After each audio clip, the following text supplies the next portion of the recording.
Okay guys, time to get real excited because Valorant is having a Fortnite level update. The employees at Riot finally woke up for the summer. Rest assured that your feedback has been heard loud and clear. As a starting point, we're going to be more transparent around map rotations going forward so you all know when they're happening ahead of time. In the spirit of this, we want to confirm that the map pool will be rotating with patch 8.11 in early June. Breeze and Split will be rotating out, and Haven will be rotating back in. Okay, I'm liking this already. While Breeze is out of the game, Riot, you know what to do. Keep it up. Thanks. But adding back Haven and not Pearl, Riot, give us our map back or we will take to the streets if we have to. On the other side of things, often this can mean we also have to give a little bit of power back to weaker agents within a role like Chamber, Deadlock, or Gecko. If Chamber gets a buff, I'm going.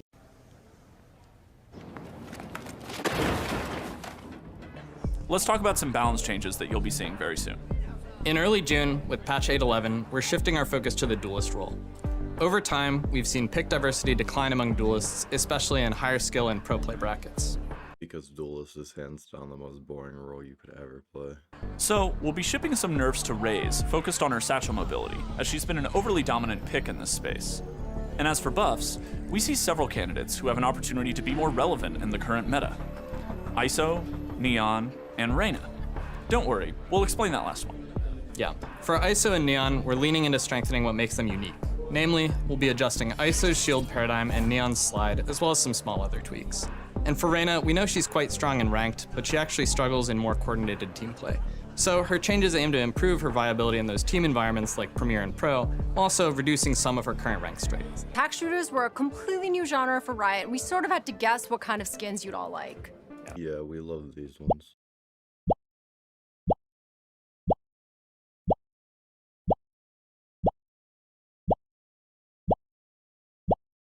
We started to learn your tastes, and they are so much more diverse than we originally thought. For many of you, gun skins are basically fashion.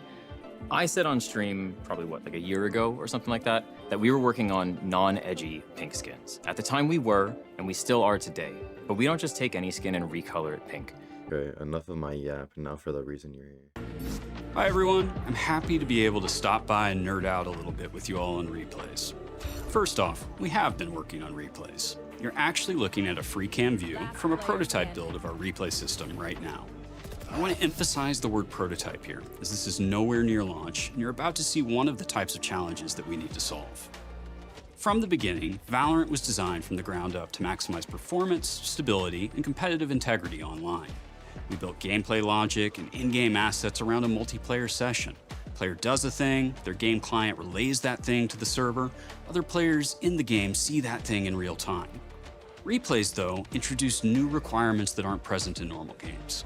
For example, when viewing a replay, time might be paused, or you might want to review a specific round in a match. Unreal gives us a lot for free on replays, but we didn't plan for these scenarios up front. There are a plethora of issues with maps, abilities, weapons, as well as visual and audio effects that we need to work through to make them replay ready. Otherwise, defects show up when viewing moments out of a game and in a replay. Some of these defects are pretty funny. For example, here's a side-by-side clip that shows me interacting with a door switch in a custom game, beside that same interaction when viewed in a replay. Not sure that door in the replay is very good at being a door. Other defects are more subtle, but for replays to be valuable to all of you, they need to be accurate. In this clip, we see another side-by-side of a moment in a custom game versus that same moment in a replay. Notice the game clock in each frame. As Brim takes the corner in the replay frame, we see the smoke deploying from the start of the ability's animation. But it should have already been active, as it was deployed before Brim rounded the corner.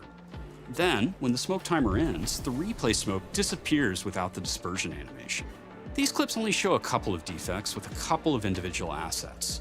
Valorant's gameplay is built from thousands of these individual assets that all need to be audited for correctness and possibly adjusted to be correct in replay scenarios. And we need to do all of that work without breaking anything in the live game. So yes, we're taking our time to make sure that we get it right. Riot finally has a replay system because they hired that carrot fella, and if you don't know who that is, he's this guy. Then we hit the playback button on the keyboard and watch it unfold. I made this video in hopes that we can one day get a replay system for Valorant.